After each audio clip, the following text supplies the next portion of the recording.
5, 4, 3, 2, 1, fire.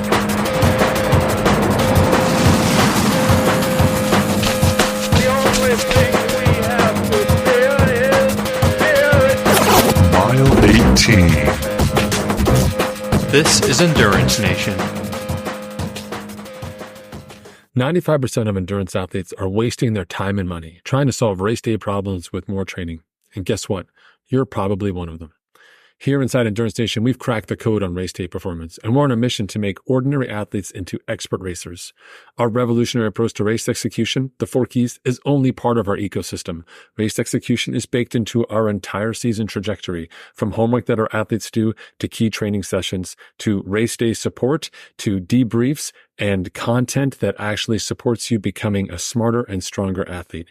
If you're interested in upping your intellectual game and making sure that you're just as mentally tough as you are physically strong, go to endurancenation.us. You'll find resources on that page and an opportunity to sign up for our newsletter, including free courses that will teach you some of our frameworks and start you on the path to becoming a better athlete. If it's got a finish line, we're ready to help you get there. Find us at endurancenation.us. 5 seconds, athletes. Here we go.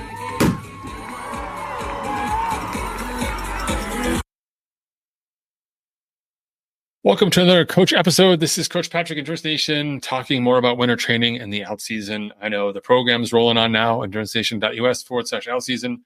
You can join hundreds of other people training for the 2025 season, regardless of whether you're doing an Ironman, a half Ironman, gravel race, Leadville, whatever your choice may be. We have programs for triathletes and cyclists inside. So go check it out. Today, I want to talk to you a little bit about the methodology behind it and the strategy as well. We call it fast before far, and some people think that's crazy. They call it wild. They call it, what are you thinking? They call it, don't do that. You'll get broken and injured. And yet, since 2009, thousands of athletes have used this program successfully. So why does it work? Why use it? Why even mix things up? Well, let's start there. Number one, mixing things up. What I find with endurance athletes who are not able to achieve their potential on race day or struggle putting together a full season, the last thing they want to do is actually change their training. Why is that, right? Like, it's not working. Why would you not want to change it? Because it's a habit. Your training is a habit, right? So you have a habit of getting up at a certain time. You have a habit of drinking coffee. You have a habit of walking your dog. You have a habit of hanging out with your friends. These are things that are sort of hardwired, like our DNA coded inside. We talked about changing your training. Athletes are just really, they just don't want to try something new. They're like, I'm just going to try the same thing, maybe make a couple tweaks here or there. I'm here to tell you that you're not like a couple tweaks away from having a great season. If you haven't been able to put together a year, or you're struggling in 3, 4, 5 of these races and seeing the same results. It's not the race that's the problem. It's the structure of your training, right? And people don't want to have that conversation, but here inside Endurance Nation, in just 14 weeks, you can actually see it for yourself. And it's 14 weeks. You've got plenty of time the rest of your year. You got 38 other weeks to knock yourself out with training if the out season doesn't work for you, which it will. But I understand that there's some sort of like resistance to it. But so let's talk a little bit about the mechanics of the out season and the fast before far concepts you understand. So fast before far, because it's much easier to develop speed when we don't have fatigue. One of the unique elements about the winter is that we just don't have lots of events happening. The challenge of in-season training, you want to do a couple hard sessions during the week, but this weekend you can do a long ride with your friends, so that's kind of disrupt this week.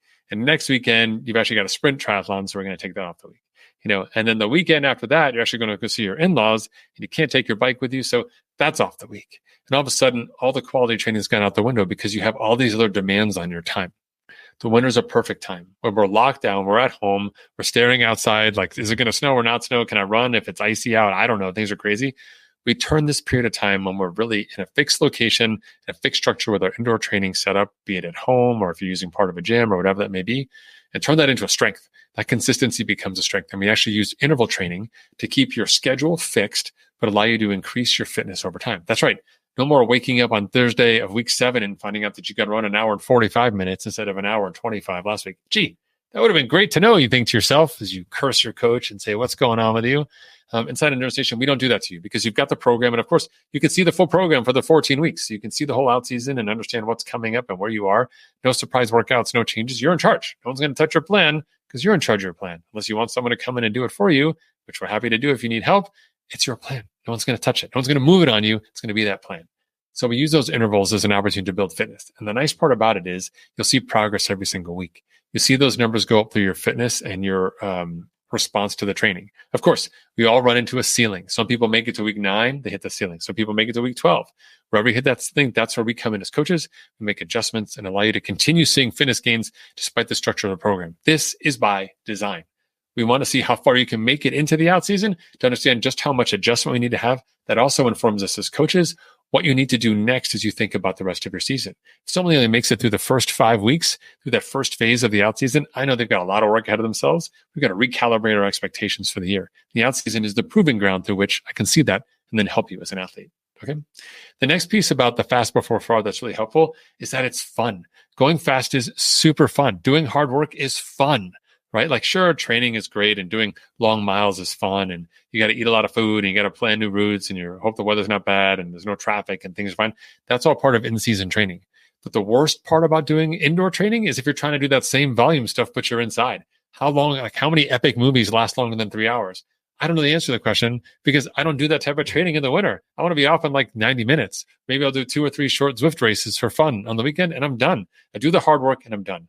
That hard work allows us to not only get stronger, develop our mental and physical capacity to do hard work, but it actually gives us more time to recover. If your work only takes 90 minutes on the day, right, then you've got 22 and a half other hours to recover.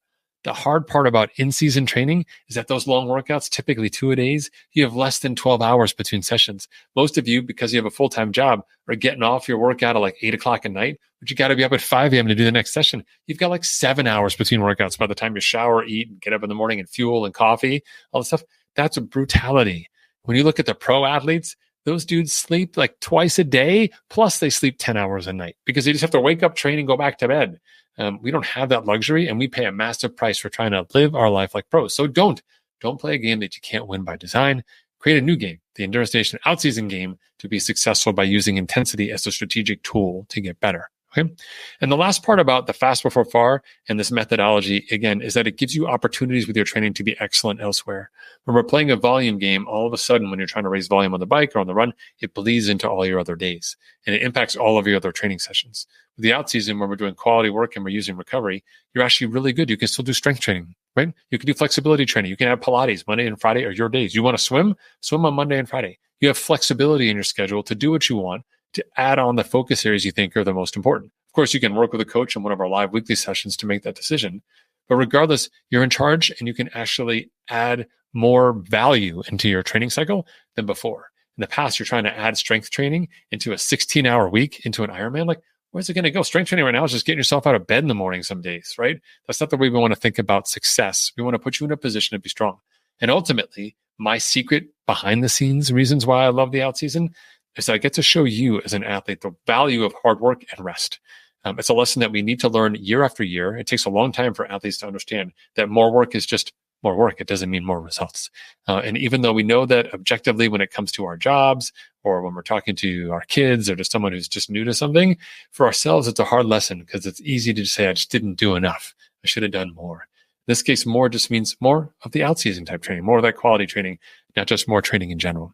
Another reason that I really like the out-season program is the social structure that comes together. Everyone's on the same program. Everyone does intervals on Tuesday, Thursday, and Saturday. The camaraderie inside the team and for the group is incredible, where people get to support one another because we're all doing 3x8 minutes, whether you're in St. Louis or you're in Nairobi or you're in Singapore or Japan, you're doing 3x8 minutes and everyone can talk about those 3x8 minutes and they curse their coach. Super evil guy, always dresses in red, tries to hide out as much as possible from being held accountable. But don't worry, I do those workouts too. But the social aspect is really underrated. When we're in season and everyone's doing a different workout on a different day, you've been on those group rides, everyone's got a different agenda, it just kind of blows up. And maybe you get together at the end for beers, or maybe Ricky's already gone, Jane's doing something else. With this social program and then the monthly check-ins that we have as a group, the challenges that we have too, it just becomes a ton of fun, an opportunity to build new friendships. You'll see these athletes, they're your teammates at races. You go do training camps with them. All the fun stuff happens there in the winter. And it's the foundations that we start here that allow us to go further. And then the third and final part about the out season, I think that's just massively underrated, is that it just takes 14 weeks. For most of us, endurance is a game that we play that has no end line. The minute we get to level 2, it's like, oh, but you could go to level 3. The minute you hit your 12-hour goal in an Ironman, well, you could go 11:30. And it's sort of this endless cycle of like, you can always do more. There's always another milestone, etc. one of the best parts about the out season is we have a block of time in the winter. It's defined. We start and we end. You have 3 phases to it with 3 functional tests. Each of those elements give you real structure. And in 14 weeks, you can actually see results. And to me, that's the most powerful part. Some athletes who join Endurance Nation and go through this out-season program, it's the first time they've actually been on a structured program. They've been connected with other athletes. They do quality workouts and they can see results. And they can see that in 14 weeks, someone from A to B. That just blows people's minds because they're usually just told, just keep going, just stay in zone 2. Success is not getting over 117 in the heart rate monitor. Success is just going for 3-4 hours. That's not success, my friends. That's borderline punishment. That's what coaches make you do in training when you're not paying attention. I know you're paying attention. I know you deserve more than that just sort of traditional program, which is why we created the out season. So if you want to experience fast before far, if you want to have that same concept of camaraderie, doing hard work and seeing those results in 14 weeks, come join us. The out season is open until November 4th and it's on pre-sale now. You can sign up. It's at endurancenation.us/outseason. The price is dynamic. So the sooner you sign up, the less you pay.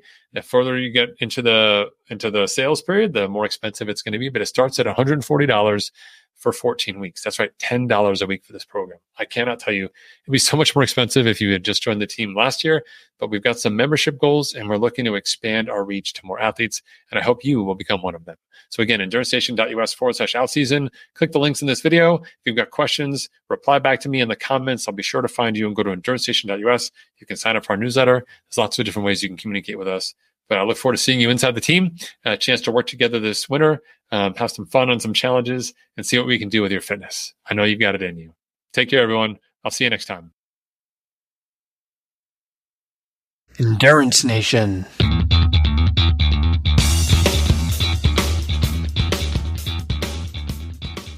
Hey, podcast fans. I know you love the podcast because here you are, you're listening to it and you're still listening to me talk right now. Did you know you can get content just like this in your inbox once a month?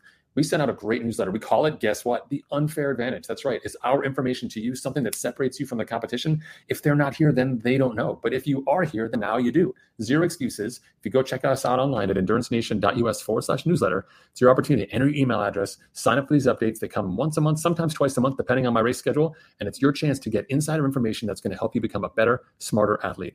Don't miss out on this chance to get ahead of the competition. It doesn't cost you any money, and it's not a ton of work. It's just your email address. That's endurancenation.us/newsletter. For more information about Endurance Nation, visit us online at endurancenation.us. The provided music is from the Podshow Podsafe Music Network. Check it out at music.podshow.com.